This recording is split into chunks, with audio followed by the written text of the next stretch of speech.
Sa pagkakaroon, kapadayong kapekto ang northeast monsoon o hanging amihan diri sa may northern o central Luzon.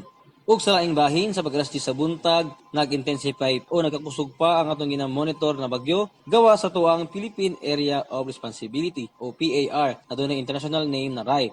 Gikan sa usa ka tropical storm, nahimo na ang usa ka severe tropical storm, kini nahimutang karon 1,165 kilometers silangan sa Mindanao. Galihok kini karon pa kasadpan, aminang kasadpan o west-northwestward sa kapaspason na 30 kilometers per hour.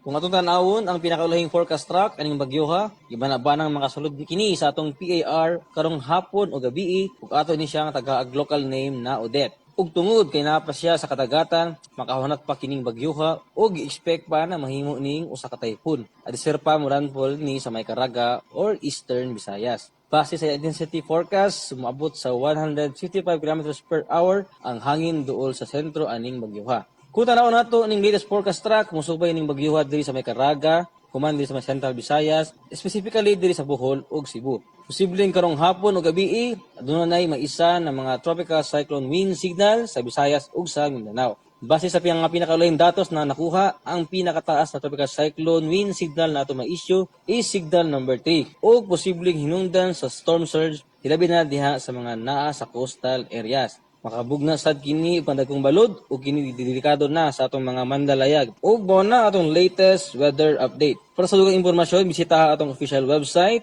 Dili lang takutob, gikan din sa buhatan sa Mactan sa Pag-asa Visayas DOST. Kini si Mark Gales. Mayong adlaw ug mag-amping tang tanan.